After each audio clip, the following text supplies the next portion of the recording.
অসমৰ বিভিন্ন ঠাইত অব্যাহত আছে প্ৰশাসনৰ উচ্ছেদ অভিযান।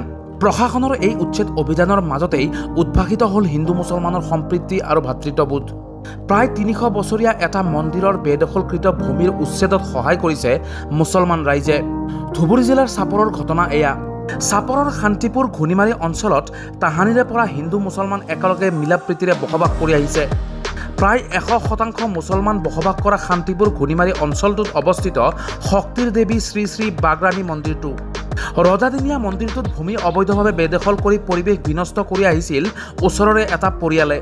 মন্দিৰটোৰ ভূমি সংৰক্ষণ কৰাৰ বাবে গাঁওখনৰ হিন্দু মুছলমান ৰাইজে বাৰম্বাৰ অবৈধভাৱে বেদখল কৰা পৰিয়ালটোক মন্দিৰৰ ভূমিখিনি এৰি দিবলৈ বহু কাকতি মিনতি কৰিছিল, কিন্তু পৰিয়ালটোৱে মন্দিৰৰ মাটিখিনি এৰি দিয়া নাছিল।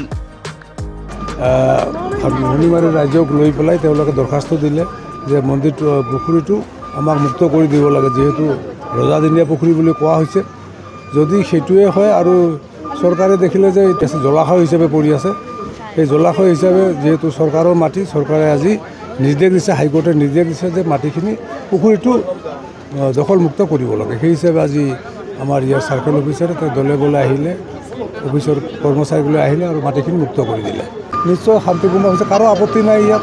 কোনো ঘূৰ্ণিমাৰী ৰাইজ বা শান্তিপুৰৰ ৰাইজ আমাৰ আপত্তি কৰা নাই, কোনো আপত্তি কৰা নাই, প্ৰতিবাদো কৰা নাই। অৱশেষত উপায়ন্তৰ হৈ শান্তিপুৰ ঘূৰ্ণিমাৰীৰ হিন্দু মুছলমান সমাজে একগোট হৈ এখন শক্তিশালী সমিতি গঠন কৰে আৰু অসমৰ মুখ্যমন্ত্ৰীৰ লগতে ৰাজহ মন্ত্ৰী আৰু ধুবুৰী জিলাৰ অভিভাৱক মন্ত্ৰীৰ প্ৰত্যক্ষ হস্তক্ষেপ বিচাৰে। অৱশেষত উচ্চ ন্যায়ালয়ৰ নিৰ্দেশত চাপৰ ৰাজচক্ৰ বিষয়াৰ নেতৃত্বত উক্ত মন্দিৰৰ ভূমিখিনি উচ্ছেদ কৰি বেদখল মুক্ত কৰি দিয়া হয়। আজিৰ এই উচ্ছেদ অভিযান চলোৱা হৈছিল। আমাৰ মুখ্যমন্ত্ৰী কাৰ্যালয়ত ঘূৰ্ণিমাৰী গাঁৱৰ ৰাইজে এখন পিটিশ্যন দিছিল যে তেওঁলোকৰ এটা মন্দিৰৰ পুখুৰী বেদখল কৰিছে। তো সেই মৰ্মে আমি তেওঁলোকক নটিচ প্ৰদান কৰোঁ আৰু নটিচ প্ৰদান কৰাৰ পিছত তেওঁলোকে এই নটিচক চেলেঞ্জ কৰি মহামান্য গুৱাহাটী হাইকোৰ্টত আপিল কৰিছিল, কিন্তু মহামান্য আদালতে আমাক তেওঁলোকৰ পিটিশ্যন কেঞ্চেল কৰিলে আৰু কৰি আজি এভিকশ্যন কৰাৰ কাৰণে আমাক পাৰ্মিশ্যন দিলে। গতিকে সেই অনুসৰি আমি আজি এভিকশ্যন চলাওঁ আৰু এই পুখুৰীটো আমি বেদখলৰ পৰা মুক্ত কৰোঁ। মন্দিৰটোৰ ভূমি বেদখল মুক্ত হোৱাৰ লগে লগে মুছলমান ৰাইজ ওলাই আহি মন্দিৰৰ মাটিত চাৰিসীমাৰ বেৰ দিয়ে।